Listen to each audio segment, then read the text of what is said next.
stretch to the edge. What a hurl by Jackson! Highlight reel touchdown! The Cedars going to be Louisville and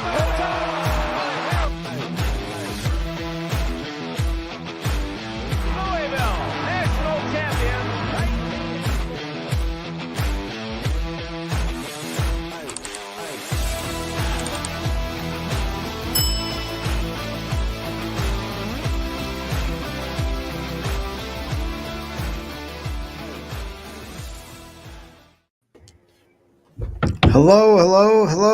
Hello, everybody, and welcome back to another episode of the Third Banner Pod. I am your host tonight, Kyle Spire, joined by co-host Patrick Kelly and Josh Jacobs, and we are finally back. We did not have a content episode last Wednesday. We just did the Friday episode, but before we get started, which we have some stuff on the agenda, some 25 recruiting stuff to talk about. We got some college football 25 rankings for our guys, Quincy Riley and Ashton Gillotte. And we also are going to talk about the Louisville TBT that's upcoming. So that being said, how are you boys doing today?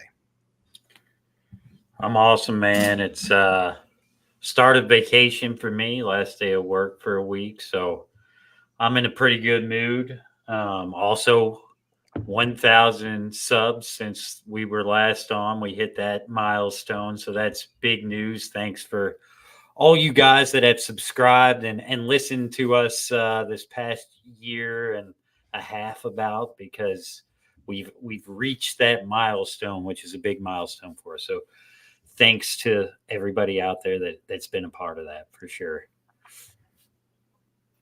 Yeah, doing good.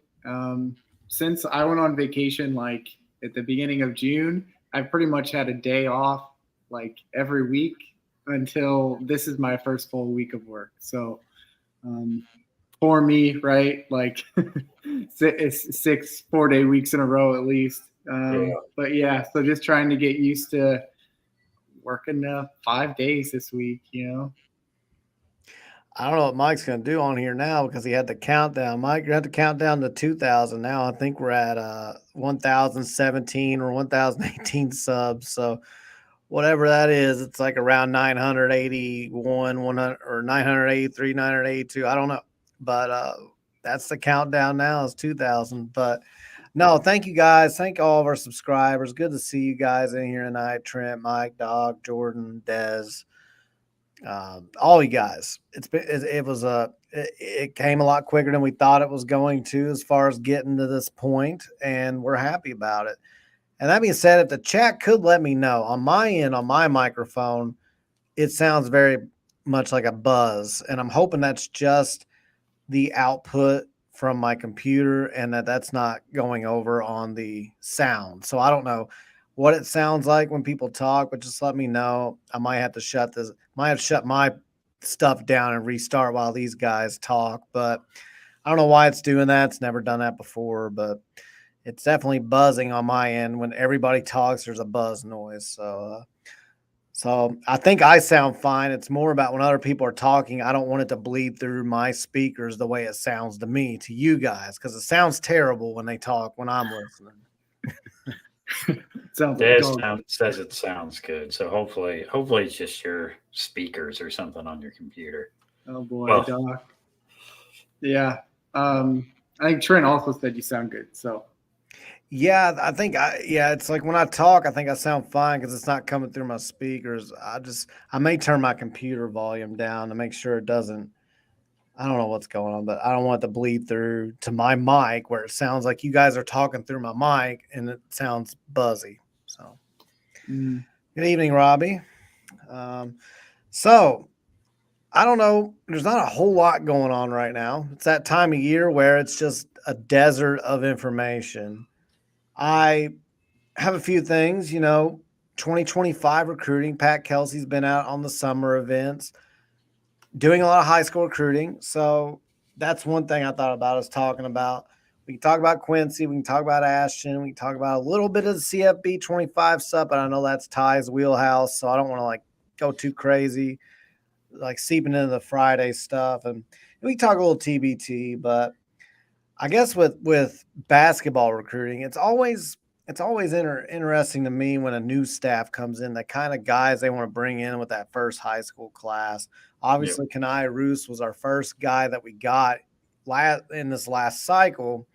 But as far as an actual class where you get to take the time to sit and really review some of these guys, we're in on a lot of guys that are in the top 30 or 40. So it's good to see. It's good to see. I don't know exactly where we're at. Like a good example is a Caden Lewis. We thought he was going to visit at the end of August. And then today he rolls out like a top 6 or top 8, and we're not on it. So I know that bummed you out, Pat. I know you were a big fan of a Caden Lewis, for example. Yeah, I really liked, I mean, obviously I won't go too in depth into his game now since he's not an option for us, but he kind of reminded me of a Tyrese Maxey type of guy. Had a good floater in the lane, was left-handed.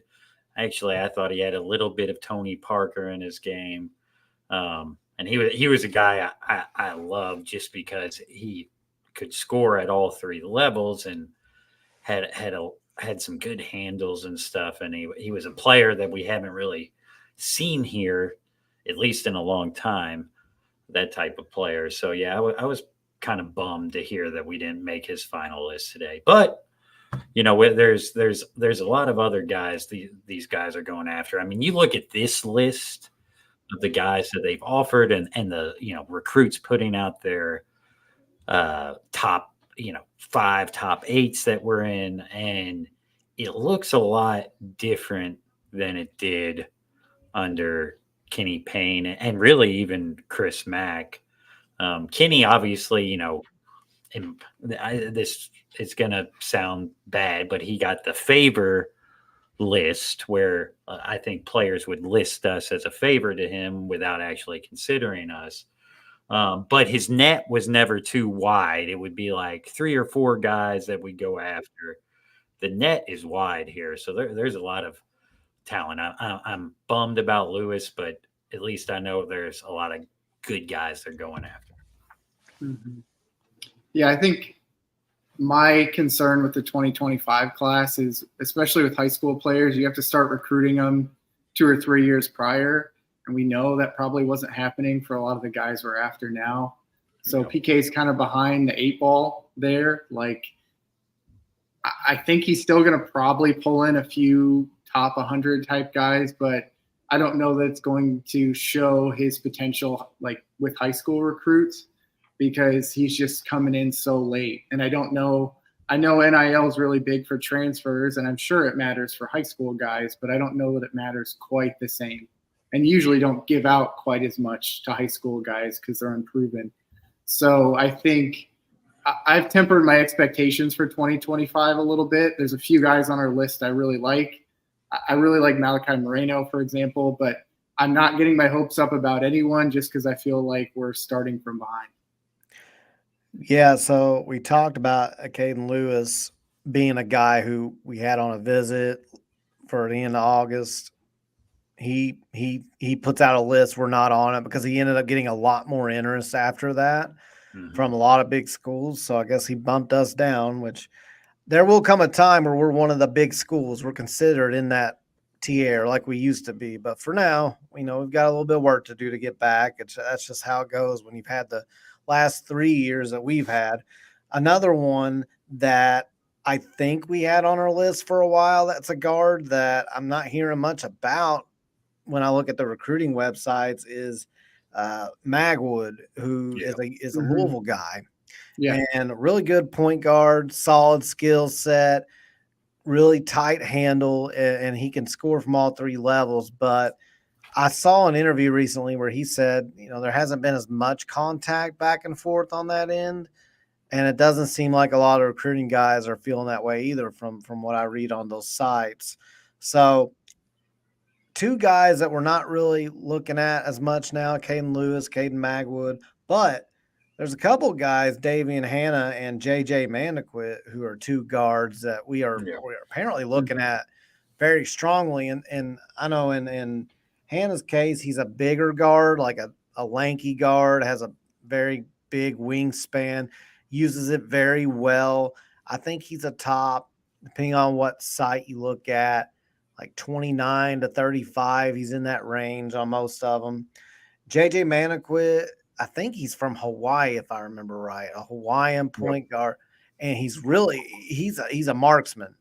So he can shoot the rock, he can shoot it from distance. I think he'd be a great point guard to bring in. Seems very fundamentally sound. Just seems like a gamer from everything I was looking at. I looked at a lot of his stuff, a lot of background about him before the show today. And he is around 50 to 55, depending on where you look at. So those are two guys I think would be really, if you could land both of them, that would be great. Land one of them, that would be great. Yep. There's some other guys we're in on, but those are a couple of the guards that I recently saw that, and I saw Jody Demling on his 247 site talk about that. So I don't want to act like I got that information. You know, that's where I found it, because I'm still subbed over there for now, and that's where I saw it. So yeah, and I think I would assume, you know, one of the first guys that we heard had scheduled to visit, other than Lewis, is Sheldon Henderson, and I assume that visit is still scheduled for late August. He's a big time wing player that I would love to get, and probably probably now that Lewis is off the board, probably my favorite guy that I've watched, and I haven't watched all these guys, is Nate Ament, who's a power forward.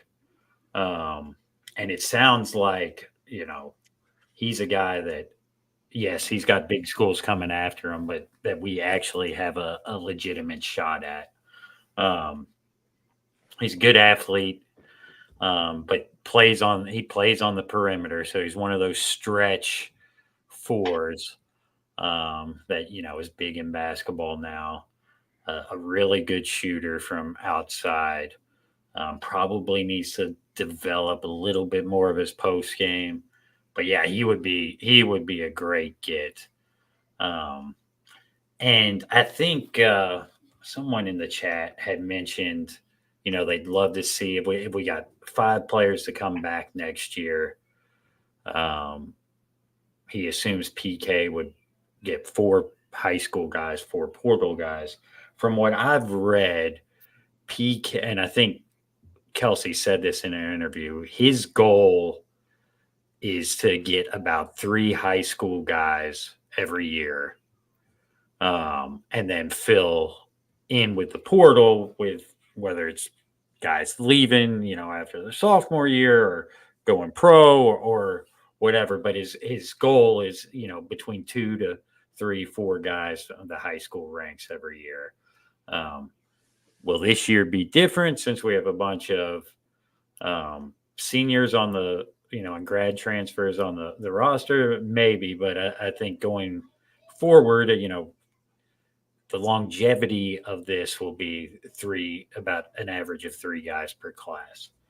But yeah, no, I'm excited about the high school recruiting and being able to be interested in it again, because it felt like 4 or 5 years since, like, I've really wanted to look at tape of players and cared about, you know, well, who else is recruiting this guy? KP got you excited about some guys, but you're like, even if this guy comes, what are we going to do with him? So pretty pumped about all the guys we're looking at, even if I haven't completely dived into them yet. I'm looking forward to doing that in the future. Yeah, Pat, and I don't want to start this debate with basketball about balance of roster, high school guys versus transfers. Yeah. We talk about it enough on the football side, but it will be interesting to see where PK really starts recruiting. So I think our sweet spot at Louisville, from like a top 100 player perspective, has always been like 30 to 70 or so. I feel like that's usually our sweet spot. We have pretty good success rate going after those guys, and they've done really well for us. Yeah. We've had coaches try to go for those top 10 type guys. I mean, I think even KP had, you know, a couple, but we just really, for whatever reason, we always have bad luck with them. Like, they don't show up, they go straight to the pros. They spurn us at the last moment. Like, it's just, the list goes on and on and on.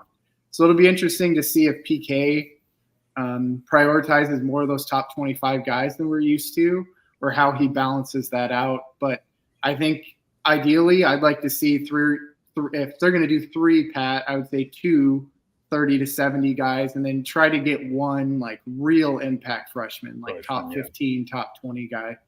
Yeah. But if it's, 4 guys, ideally you'd want to have at least, 3 guys, I'd say, in that top 30 to 70 range, and then 1 in that top 20 range. Yeah. So we'll see. I don't think we know yet. Yeah, I think it'll be interesting too to see if he goes after foreign guys, which he did a lot of at Charleston. So, we haven't really heard of any, foreign players in the 2025 class, but usually it seems you don't really hear about those guys till like it's almost done. So it'd be interesting to see if we eventually hear about a foreign player or 2 that we're interested in. Yeah, I think as far as the top guys that we've had trouble with, Nate Ament would probably fall under that right now. I feel like he's a borderline top 10 player, depending on where you look in the rankings. And of course, that's just the rankings. Obviously, let your eyes do some of the judging and obviously the coaches. But Nate Ament would be, he's got athleticism for his size that makes his potential, like, how when Earl Clark got here, I'm not saying he plays like Earl Clark, but how when he got here, he was a guy who was tall, lanky, but had skills that were better than the average power forward. And so when he got here, he was a 5-star, I believe. I believe he was like around 15 or so. Mm-hmm. And it took him a little while, between being nervous in front of big crowds. I remember when he went through all that, like he had a really hard time with that. And then in between just like getting used to playing college. But once he got it, like he took off, and then he ended up going to NBA, obviously. I feel like he has a similar trajectory as this Nate Ament does. Yeah. Based on what I was watching, he just has a lot of unique skills for his size. Shelton Henderson would be great. He's going to be a great defender wherever he goes. He's physically ready today. He's he's a small forward, but he plays very intense and is very explosive. So I would love to land a guy like that in a fast-paced system like what the 5-out, like what PK runs. And I believe he would be an elite defender as long as he had the effort to continue to carry over into college. I think our biggest competition for him is going to be Duke and Houston, which he reminds me of a Kelvin Sampson player. I think I said that on the day I was on the Mike Rutherford show. I said, you really reminded me of a Kelvin Sampson guy before I looked at his list. And then I looked at his list and Houston's towards the top. And then I find out he's from Texas. So there is that too. So I think Duke, if I had to guess, Duke, I know he's visiting us in Duke in August. That's what he has scheduled. I think Duke's probably at the top right now, but if we can just get him on a visit and, shift that momentum, that would be a tremendous addition. Shelton Henderson. I'd love it, man. Yeah. Henderson's one of my favorites. It is interesting, and this is to be expected. This is no knock on Pat Kelsey at this point, but there's no guy out there right now where the analysts are like, this is a guy that, is Louisville's to lose, or Louisville is a favorite for them. There's not really a guy out there like that yet. So I think there's a lot to shake out over the next, over the summer evaluation period, to see what eventually in 3-4 weeks you hear. And is there a guy or 2 where they've made enough inroads with where they're like, yeah, Louisville is one of the top 2-3, teams involved with this guy. We really don't have a target like that yet. But yeah, no, I share your thoughts on Henderson. I think he's going to be great. I know I talked about Ament earlier, and I think Clark is a decent comparison. I think non-Louisville player-wise, from the video I've watched, he kind of reminds me of like a Michael Porter, the Nuggets Yeah, I small could see forward, that. power forward. But he's immensely talented. I mean, the guys that are on our board right now have NBA potential. It'll be interesting to see, like I said, if any of them rise to the top and we rise to the top of their list, or if we have to start going down the board and diving more into the like bottom of the top 100 One I target. know the staff would love to have is Chris Sinak, who's a big man. Yeah. He would be awesome, but he can go. He can pick any school he wants. Yeah. Let's put it that way. Mhm. He's that good. His ranking doesn't do him justice. I think he's just now getting in the top 20 or so. Yeah. But I think he could be the best player in the class. I'm not kidding. Like there's things he can do at his size. He's just explosive. He can shoot the rock, but he can go down and bang down low with the centers, and he has more athleticism than, but then he can pull them out. He can pull them out far. He can do everything. And Well, so he's got the weight right now where it's not a guy that, you know, a lot of center prospects are like, we got to put weight on him. He weighs 230 pounds right now. Not saying he couldn't add some more, 20 more pounds, but at 230, you can play, minutes at the 5 right away. right. So yeah, no, he's an impact guy for sure. And he can kind of do it on both ends from the few recent highlights I've watched of him. He's such a big riser that you go to these recruiting sites, 247 rivals and stuff, and there's not much scouting write up on them. Whereas like Henderson, there's multiple scouting reports. There's multiple scouting reports. So yeah, Sinek has really risen up the prospect rankings, and hopefully, I think we kind of got in on him right before his rise. So hopefully that's plays some part in his determination on whether we get a visit or something like that. Larry, good to see you in here, man. He says his daughter recently got married and life itself has been going on. Well, it's good to see you, Larry. Welcome back, man. Good to see you, Larry. We appreciate you being on here. I was thinking about that last episode or two. I was like, I haven't seen him in a chat lately, but good to see you in here, man. Babu makes a good point. He says that, recruits have to see PK's style and see Louisville win before they really, are trustworthy of what we're doing here and just jump right in. And that is the truth. Obviously, NIL is a thing, and that's obviously if you don't have it, you're not going to get your foot in the door. Right. But there does come a time where if you're a good enough player, like a Chris Sinak, for example, he's going to get a high paycheck wherever he goes. So there comes a point where you narrow it down to 3 or 4 schools, and then it really becomes a fit at that point. And I still think that's where we're going to have to prove ourselves to get to his point, that Babu's earlier, is that, we don't have that proof yet. But I'm hopeful. I'm hopeful that we can and we will. Yeah, I think the big thing is recruits just need to see us win a few games and have the Yum Center full. And I think we won't have any issues, getting back on these guys' list. Like a Caden Lewis, like not being in his top 8, I don't think that's going to be a thing for guys that we go after in the future. But you got to prove it first, especially with these high school guys. They're not just going to come because you write a big paycheck. Like I think there's a little bit more involved with them. So we'll see. But I think PK is going to prove. With the way the effort he's put in at this point, I have no reason to think he's not going to come out firing on all cylinders right away. Yeah, definitely. And I think if you connect what Babu said there about us showing it, and then kind of what you said earlier, Josh, about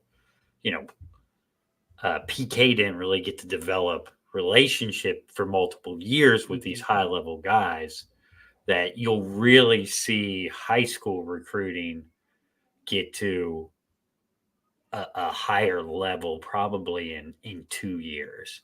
I think once you look at like the 2027 class and PK's talked to those guys since they were sophomores, and hopefully we've had 2, good years where we've made the tournament, maybe made a run, with his personality or NIL situation. I think then you'll really see an explosion in high school recruiting. Yeah, so lot to look forward to in basketball recruiting 2025 class. I'm sure there's going to be a lot of changes as we go because PK strikes me as a guy who strikes or who casts out a wide net, gets a few in the net as far as potentials go. Some of them go outside of the net, like a Caden Lewis, for example. But then he doesn't quite get them. But then the ones he gets, he has to narrow it down. And I don't think we've really got a great grasp. I think that the Davian Hannon and JJ Mandaquit are the 2 guards I think we have the best chance with, just based on like trying to read the recruiting sites and figure that out. And then I also think Nate Amen is the best chance we have at a whale or like a top 10 guy. So really interested to see if we do end up getting a big whale this time, because if there is one guy that can do it, it is Pat Kelsey for sure. So with that being said, I didn't mean to present that yet, but I'll go ahead and pull it up. It's already up here now. I did want to talk about the EA college football rankings, guys. We have a couple of our guys in the top 100. Now, I think everybody felt a little disappointed today because I think we all thought we were getting our team rankings. At least I did. Yeah. I feel like a lot of other people did. And then EA comes out and they roll out the top 100 players. So they're really milking every single day they get towards release, which I get that. I get it. So I did have up on the screen, I have Quincy Riley up here. He is the 40th best player in college football according to these rankings, which, hey, he deserves all the props he can get. I would put him maybe even a little higher than that, but I mean, that's good. It's respectable. It's not like I can say he got like screwed like he did when he was honorable mention for ACC defense. That was crazy last year. But, his overall rating is a 92, speed 92, and overall just, pretty impressive. And I think it's well-deserved. And then Ashton Gillotte overall got a 90. I think your video is playing, Kyle. What's that? Yeah, the video is playing on what you're presenting. Oh, I better get rid of that, huh? I'm just gonna get rid of this. It's not showing up the way I want it to anyway. But so there we go. We got a couple guys in the top 100. Are there any out of those 2? Do you think either one were too high or too low? And did they miss anybody on our roster in the top 100? I think Pat's frozen, but I think the biggest surprise to me was that Gillotte wasn't on the shared screen. Yeah, I don't know. Here, we'll mute Pat until he's unfrozen, until I see him moving. He keeps going in and out. I don't know when to talk and when to talk. I got him muted until okay. We're good. I think the biggest surprise to me was that Gillotte was not our highest rigged player. I would have thought for sure he would be our number 1 guy, but I mean it's awesome to get 2 guys around the top 50 out of the top 100 guys in college football. I think I'm cautiously optimistic about the rest of our rankings for our team after seeing that. I don't know why, as a Louisville fan, I always feel like we're somehow going to get shafted. But so far, so good. And I think for good reason. Honestly, Kyle, yeah, right. But I think to your point, to your question, anyone too high? I mean, honestly, I think I'm pretty happy with those. Yeah, I think I would have expected Ashton to be our best player, even though I might, make the argument that Quincy Riley is our best player, but Ashton's got the accolades and everything. But I think Quincy was rated fairly, and Ashton should be rated a little better. I don't think there's another top 100 player on our team, so I wasn't surprised not to see anybody else listed.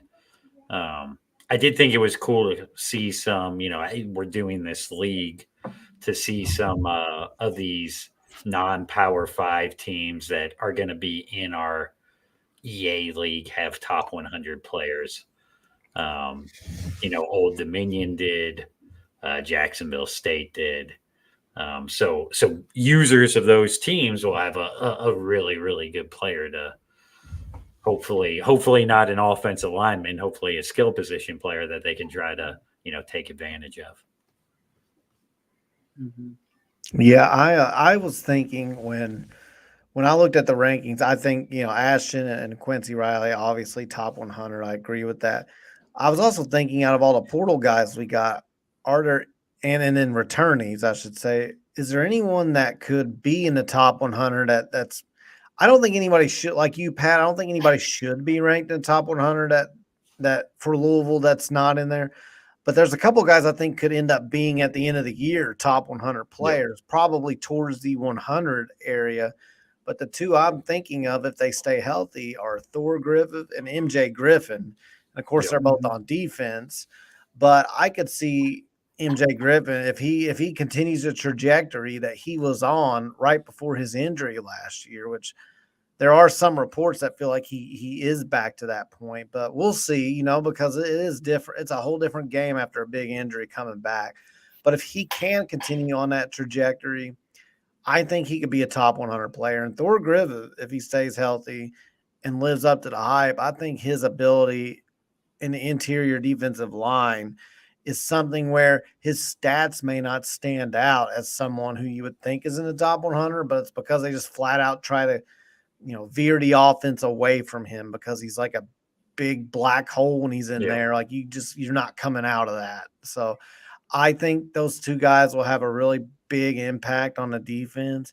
I do look at our offense. I'm not sure I see anybody on the offensive side of the ball that's top 100. I hope I'm wrong. Yeah. But it does surprise me for the second year in a row in a Jeff Brom offense that we really don't have.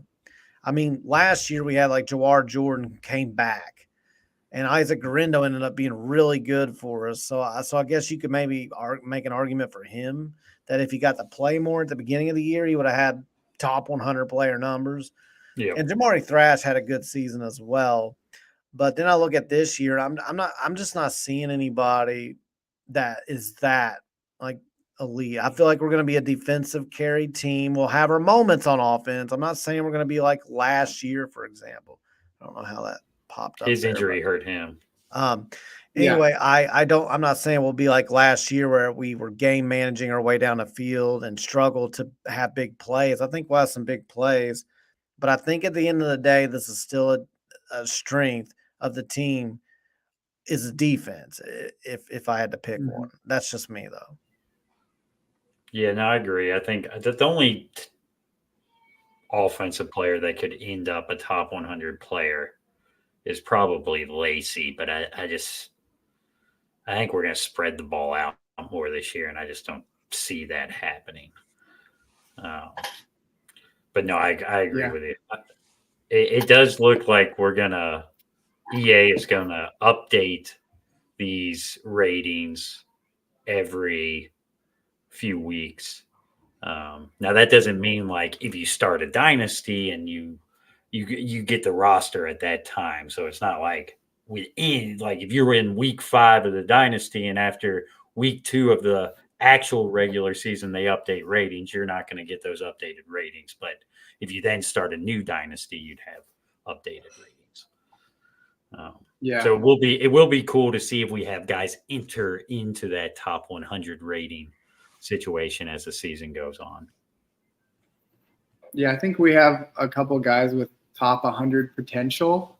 It's just, it's going to be a lot for all that to come together, at least on offense, to have them actually make that top 100. I'm thinking like Tyler Shuck. I mean, he started for Oregon as a freshman. Like he has all the talent in the world. Like you watch him throw a football, like you can tell he has like a 5-star arm, but his health, like, are we going to get a full season of Tyler Shuck? We've gone into that plenty, but he's the type of guy who does have that potential, and the quarterback is involved in nearly every play. So, he has the ability and he has the, he's going to get enough plays that he can get you there.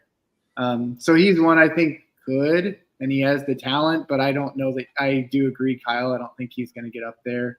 And then another guy is Brooks, our receiver from Alabama, the transfer. I think he's another guy who really has like 5-star talent. And you saw what he did in the national championship game. Like he has all the talent in the world too, and he's done it in a major conference on a big stage. But he's also had the same kind of thing with Shuck. Like he's had injuries that some people think he's maybe not the same player that he was as a freshman and sophomore. So I think we have a few guys who could get there, but they're not there yet. One thing, though, on that list that did hurt was seeing Luke Condra. I know Trent's a big Luke fan, so it did hurt to see him ranked so high. I think that's the one guy that Sat took from us where it really, like, stung, like, damn, like, like we could have used him. When it happened, we were all devastated. He had so much potential. You could see it coming a mile away what he would turn into. What was he, like number 53 on that list? He was up near 50. He was up near 50, and he had like a 90-some rating. I can't remember, 92, 93. And I'd love to have a guy like him on the line for next season. So it'd be awesome. So somebody did ask about the wide receiver group. Larry did. Somebody around the team a lot has said that they're really impressed with Jakari Brooks just as much as they are Colin Lacey, and that, if he can stay healthy, they expect him to be possibly our best receiver. Even he didn't come out and say he definitely will be, but I found that interesting. So if he can stay healthy, which he struggled with, his first couple of years at Alabama, he was a primary receiving target for was it Nick Young? What was the guy's name that Bryce Young? Nick Young. He played in the NBA. Bryce Young. For Alabama, he loved going to Jakari Brooks all the time. And then, of course, he had that injury. And then last year at Alabama, he just didn't have his numbers. If you look at his first couple of years versus last year, it's like night and day difference. So what you have to hope, I know he struggled with some injuries in the spring as well. You got to hope that he can be close to 100%, which I know Jeff Brom earlier this week in his press conference had said that he is close to 100%, and he named a couple of other people as well that he feels like are close to 100%. I can't remember off the top of my head right now, even though I tweeted out about it whenever he said it. But I know Jakari Brooks is one of those guys. So that'll be Chris Bell. That's a good point, Robbie. Keep an eye on Chris Bell. Chris Bell's only problem is keeping his head clear and not reacting so impulsively at times. And I feel like if he can stay disciplined with his mind, his physical attributes, you could argue they're the best on the team because he's big. He has a big body. He has a good vertical, and he has solid speed. He's not slow by any means. He has the best combination, in my opinion. But it's about utilizing that, staying locked in, and not getting wrapped up into the intricacies of what the other team's doing. Like the UK game always comes to mind, but he had quite a bit of moments like that where he kind of loses cool. And my understanding was a few times in the spring, he had the same thing happen. So he's got to get his head straight. He could be our best receiver if he could get his head straight. And my guy, Katarius Hicks, redshirt freshman, that's who I'm really looking forward to because he has burners, man. And I feel like he makes really big plays in spring and fall. When you see him out there, it's just getting some playing time and then replicating that in the games. Yeah, I mean, say what you want about PFF. I know some people don't love it, but Colin Lacey is one of the highest rated transfers according to PFF. And, he's a guy who I think is another one who has a bunch of the tools. He's clearly has done it at the college level. It's just, can he put it all together in a bigger conference in this new offense? We'll see. But again, he's one of PFF's highest rated wide receiver transfers. So I think there's a lot to be excited about there too. I think he didn't have a great spring, and maybe that's why people aren't talking about him more. But who cares? Like, get that behind you. He has all the talent. Like, let's see. Yeah, and you not every player is going to pick up a Jeff Brom playbook as fast as like maybe Jamari Thrash did last year. So that might have been a reason he didn't look as good as expected in the spring. But I'm like you, Josh. He's got the talent, especially when you look at these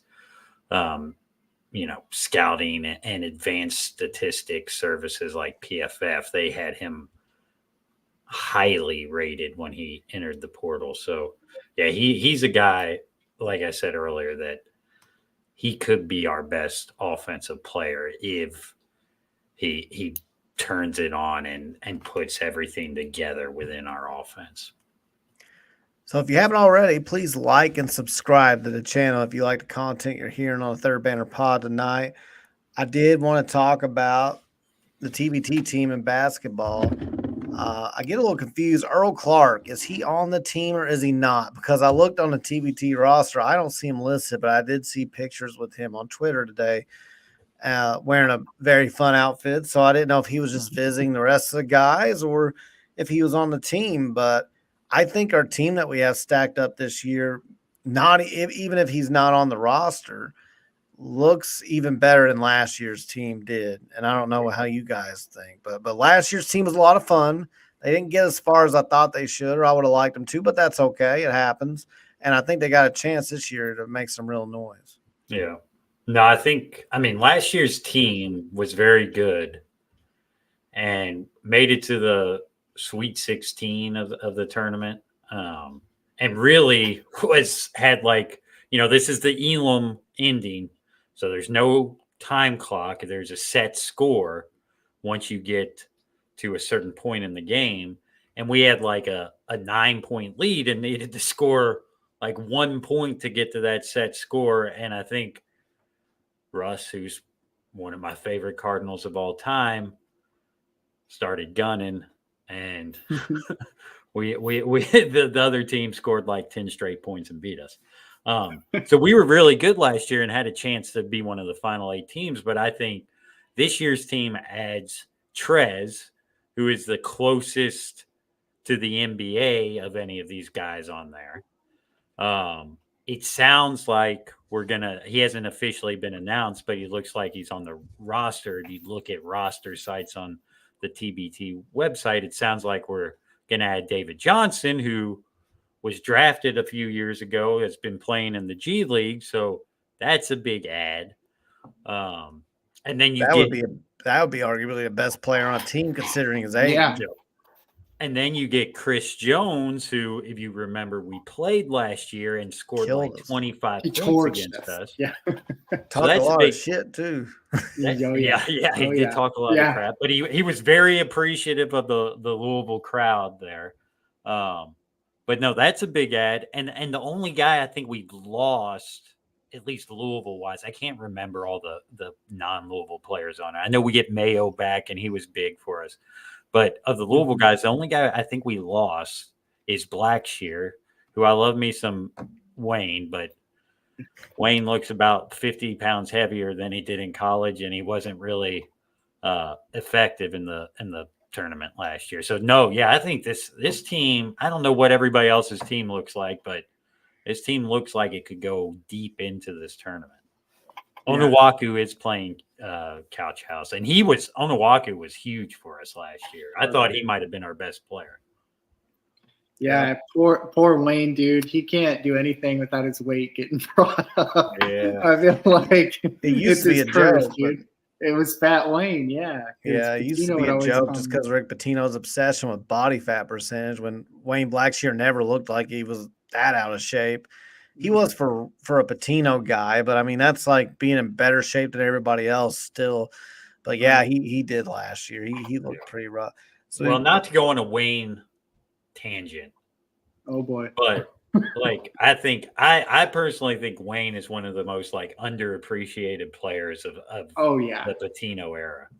I thought he was the glue guy for a championship team, and then he single-handedly got us to the Elite Eight, and we were a mango free throw away from the Final Four Wayne was incredible in that tournament run.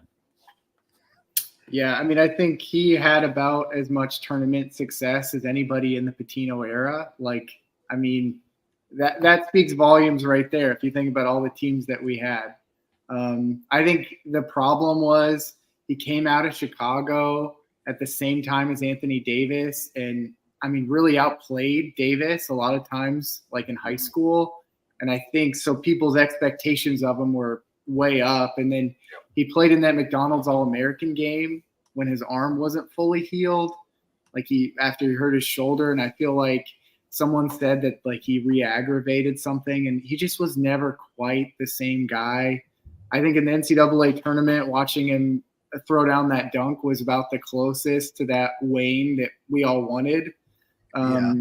But yeah, he never quite hit his ceiling. And I think the problem was, again, those expectations were just really high for him. But I agree with you, whenever you start with an injury, it's hard. It's hard when you start your college career with an injury. It will shatter your confidence if you don't have like an assassin type of mentality, which most people don't. So, it took him a while just to even get confidence. I do remember his first game. I believe it was against West Virginia. And nobody knew. I'll never forget Wayne Bladger. Nobody knew he was coming in the game. Nobody knew. Nobody had a clue that he was healthy. Like, there was always like, hey, Wayne Blackshear might come back within the next couple of weeks type of thing. All of a sudden, he goes out there and he hits like 3 threes or something crazy. And we were all like, he's going to kill it. Yeah. And that was actually one of his better games until his senior year. But anyway, somebody asked, is the Mayo guy also playing? Nick Mayo will be playing. He was very good for us last year. Yeah. Larry, when does TBT start? It starts on July 19th, I believe. Don't ask me what time. I don't remember, but so the tournament starts on July 19th. The first game in the Louisville region and the first day in the Louisville region is July 20th. Oh, July. So we don't play till the 20th? Correct, I believe. Okay, that's right. Then my mistake. We play on the 20th, Larry. So that's what 10 days. It's perfect timing, though, dude, to have that and then have that Bahamas trip coming up right at the end of it. So we're gonna get a good chunk of Louisville basketball here soon. And college football 25 comes out. Oh, that's right. On Yeah, right. Monday. Oh yeah, how can I forget that? Which I know has nothing to do with what we're talking about, but for me, there's like, this is the dark ages of sports. So you have to fill your time, which I live out on a big plot of land. I'm always out there doing stuff, but my sports fix, I don't get any of that. The pod content, we try to make it interesting, but you're limited at this time of year. So yeah, we got some stuff coming up, and it starts with that football game that like all the fans are talking about. It's all over social media. And I think the State Department of Health is coming in our building on Monday to do our stupid annual survey. And I'm a department manager, so I have to stay the entire time they're there. They'll probably be there for over a week. And so every day they're there, they'll probably stay late, and we'll have to run around getting stuff. I want to be out of there. Yeah. If they don't show up Monday, I'm getting out of work, and I'm going to be at home right at 4. And hopefully we can stream from this channel. I'm working on figuring out how to stream. I feel like a boomer when I get on there and I upload all this software. I'm like, there's all these things to do. No offense to boomers. I'm just saying, like, I feel like I'm out of my generation now. Like, the streaming generation is the first generation where I feel like it's overall a younger group than myself, to where I have to learn, and I'm not as quick of a learner as them. So yeah, luckily, Kyle, you didn't have to mortgage your house to get your content card, so at least you got that going for you. How much a capture card costs just to be able to show a screen on a TV? It's insane. It's crazy. Yeah, but I have one. It's crazy. Yeah, no, it'll be fun to. I hope you guys like watching. If you're watching me when I play, I hope you like watching somebody horrible get beat by somebody really good, because everybody's going to look really good when they play me. The good news is, in our PS5 tournament, I've heard a few people say that, because I'm not going to be good either. That's true. That's true. Maybe me and Kyle will be the game of the week because we're both really bad, and it'll be entertaining. Dude, I'm in the Xbox League. I feel like everyone in there, like, who's going to quit Yeah, their you were there job some and play games, full man. time. I know. I'm in trouble. Dude. I feel like for some reason, like the new people too, like I did PS5 strictly because my stepson wanted the PS5 for Christmas. Mhm. Did not want Xbox One. So we got him a PS5. But I feel like a lot of people who are only getting a console just for this game, I feel like they're all picking PS5. And maybe I'm wrong. It's a small sample size I'm thinking of. But every one of them I can think of, they're like, I'm just going to play this game. I haven't played games in years. I'm going to get a PS5. So I think that helps. And I encourage all those dudes. Every single time somebody gets in our lobby and says like, hey, what console should I get? I haven't played games forever. I'm like PS5 because I need somebody else in the league That's right. that hasn't played video. I don't need to go up against some streamer who I just saw somebody like their channel a week or two ago. It has like 42,000 subs and they're a game streamer. So they'll probably be looking to play somebody. And I hope they don't pick me. They can play Ty. Yeah. Yeah, Ty's going to be good. I feel like Connor might be good. He might be. Every time all the boys from the pod and the Discord play a game together, Connor usually gets joked on for being the worst of the bunch. So maybe Connor won't be good. That's Dude, I think like the case with Fortnite, but yeah, you never know. Some people are just better at their games than that. I think the first thing I'm going to do, guys, I don't know what you got. What is the first thing you guys are going to do when you get the game? Like, where are you going? I mean, for one, all right. So, like I said, I'm going on vacation. I'll be in Michigan with my family, my brother, my mom, my kids, my wife.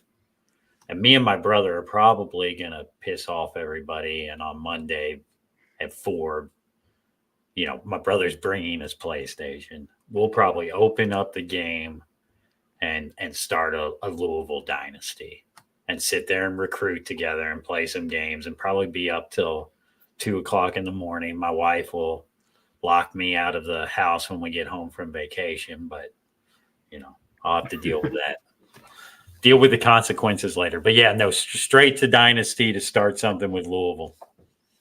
Yeah, dude, I think for me, this is going to make me sound like the biggest noob, but like it's true, dude. Like I'm going to go to all the tutorials and I'm going to play them to death because like I know I need to be able to do those basic things well.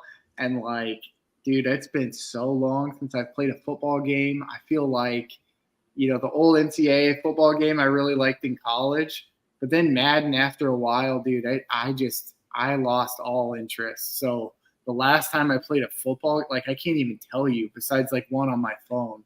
So like I have no idea. And then I watched the like gameplay videos and they have like that noodle like vision where the lines are shaking, and I'm just like, dude, that's gonna be me out there. I'm gonna be like shaking.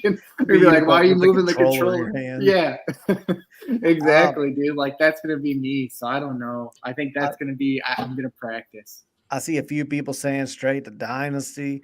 I think the very first thing I'm gonna do is I'm gonna play a game just so I can understand the controls.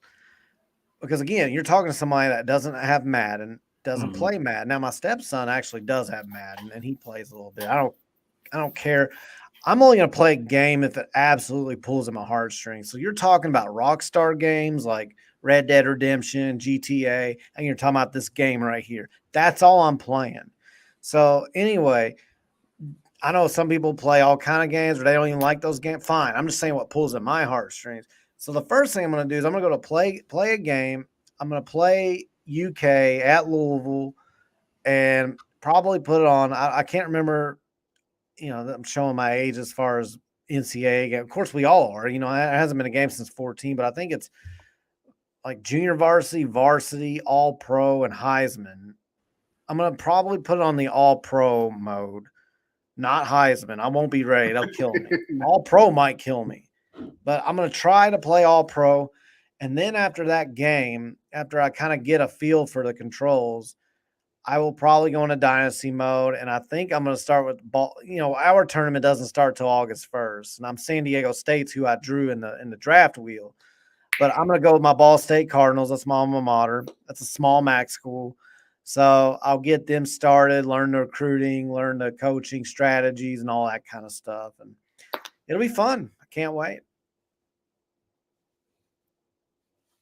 Oh, you're muted, Pat. Pat, you mute yourself. I guess at some point I'm going to have to, before the league starts, I'm going to have to play with Ohio just so I can see which plays I like, which players I like to go to and stuff. Yeah. So I'm going to have to do that at some point for sure. Yeah, I got Hawaii, which is what I wanted. But, dude, I couldn't tell you the first guy in Hawaii. I just thought it'd be good for recruiting.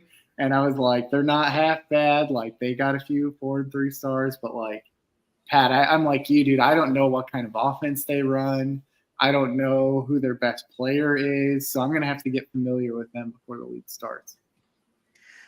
They said iconic atmosphere on the College Football 25 trailer. And right next to iconic atmosphere, they had Ball State's fans.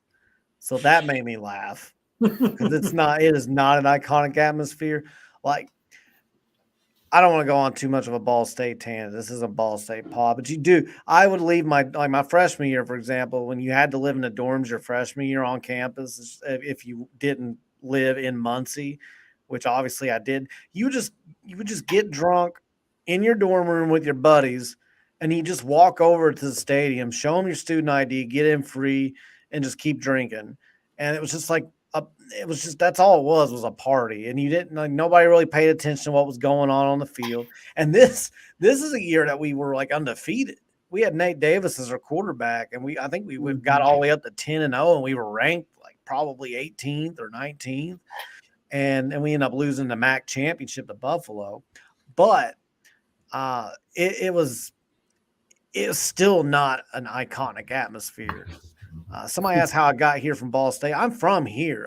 When I say here, I live further up north now, but I'm originally from Jeffersonville and spent a lot of time in Louisville, and I was always a Louisville fan. So I'm from the metro, and I grew up here. I graduated high school here. I just went to Ball State from high school, and then I moved back somewhat close to this area about 7 years after I moved up there. And so yeah, I've never really, I've always been. It's like, I'm just going to play Ball State in the Dynasty because that's going to be a lot of fun. So, Kyle, it's funny that you said Nate Davis, because I was just listening to a Packers podcast today, and they were talking about what are your worst takes of all time. And the guy mentioned that he really wanted the Packers to take Nate Davis as a backup. Instead, I think he went to the 49ers maybe. He did. He went to San Fran, and he was like, and then I watched the preseason, and he threw one of the best preseason throws I've ever seen. It was like a 60-yard rope, and he's like, I have never seen a guy with that kind of arm. And then he's like, and then I never heard from him again. and so it's just so weird. Like, he literally was just talking about this. So yeah, that's fun. Yeah. I'm not sure what happened there, but that was, I went to Ball State. I was going there during a historical football run, and you still really wouldn't know. We talked about it at parties and stuff, and when I was hanging out with the guys, but it wasn't. We should have been as hyped as Louisville fans as we all were when we beat Notre Dame. That's how hyped we should have been, and it was just it just wasn't the same, man. But anyway, it'll be fun. That's why it's a fun dynasty team. It's a fun to get a little small team like that and see if apparently if you didn't watch the Matt Brown episode, who he knows all about College Football 25, but he was on with us, and he really talked about how dynasty's not going to be this thing anymore where you can just come right in and just build a juggernaut within 2 or 3 years. We'll see. I think there'll be some people that figure it out because that's just how people are. But I do think based on everything that's been coming out lately, it is going to be harder. So a team like Ball State will be a major challenge for sure. Mm-hmm. Dude, if with Hawaii, if I can't take recruits to the beach, I'm going to be pissed. Can I take them surfing? How far out does that go? That got number 3 on our top 10, I believe Hawaii did. So you got on our most desirable dynasty team. Yes. So that should be fun. But anyway, got a lot to look forward to coming up. That game, TBT, like we said, the trip to the Bahamas. And never forget that, the last time Louisville basketball had any glimmer of hope was in the Bahamas with the Bahama Bullies. So PK is just a genius. He's a savant in the basketball world. He's just bringing it back. He's trying to get that magic. He's trying to recapture lightning in a bottle with the Bahama Bullies. Go back to where it started. Actually where it stopped in our case. Go back to where the good times stopped, because it was after Bahama Bullies that nothing good happened until PK got here. So why not? Why not? So got a lot to look forward to. Can't wait. I didn't know if you guys had any final thoughts about anything before we call tonight. My final thought is the thing I have grown to appreciate about PK over the last couple weeks is he does these national interviews. Like he just had one with Andy Katz on a podcast, and he corrects these guys on how to say Louisville. They'll say Louisville, and he'll say, no, that's not it's Louisville. So it's one of those little small, goofy things, but that's really endearing, because you remember at his press conference where he was like talking about how he started, studying how to say it so they said it right. And now he's like, this is my hometown. This is my town now. I've got to correct other people. So props to PK for that. Yeah, Kyle, I'm going to use a funny analogy. I know you'll appreciate this. So I feel like with KP, it was like we were dating a girl that was supposed to be really hot. Like all your friends said she was hot and you're really excited about her. And then like you just never quite felt super comfortable. Like it just was not a good fit. Whereas PK is that guy, or that girl that you're dating, and you want to take her home to meet your mom. Like everything just feels right. Like you said, Pat, he does all the little things right. So I think we've reached a level of comfort with PK that we never reached with KP, or never felt like we were going to get to. And it's happened so quickly that you have to be excited about that. But yeah, my last thoughts, just like you said, Kyle, at the end of the season, or it's off season time. We got a couple weeks left, and then we got lots of Louisville basketball to look forward to. And then we got NFL football starting up again. And then once that happens, you're really rolling again. So a lot to look forward to. And I'm just really hoping we come out firing on all cylinders in the Bahamas. Yeah. So funny thing about that video that he released with the portal and going in the portal and getting all his guys, very well done as far as special effects, by the way. I saw a lot of people saying it was corny, but most people are saying, yeah, it's corny, but we still love it. This is great. I just find it funny because like the reason why, like situational, like this, how do I word this? Things can happen and be the exact same way, but if the situation before it is completely different, you'll react completely different. So what I'm saying is, if when he releases that video after what happened with KP and him not really being involved at all with the program and being completely disconnected from the fan base, we look at something like that and we're like, man, this is really cool. We're really, it's corny, but like it's endearing. And we're glad because he's interacting with the fans. He's providing entertainment. But imagine if he was our coach right after Rick Pitino, and he like right after Rick Pitino left, and he released that video. Just try to put your mind in that time period, because it's easy to say, oh, I would have reacted the same way. I don't think we would have. No, I don't think so. I don't think we would have. We would have been, because you know how Rick was, completely different. Yeah. He wasn't about that kind of stuff. And I just feel like then we'd be like, oh, what is going on? Like, what is this clown show? But it works because of what we went through. Yeah. Dude, it's kind of like when we saw that video of him hanging on the rim. You know? Nothing. We went through like no interaction at all with the fans. So the timing works. It's all about timing. Yeah. No, I agree. Although if I had to be completely honest, I get the video. It was like. I think Pat froze. I think he us cut again. out.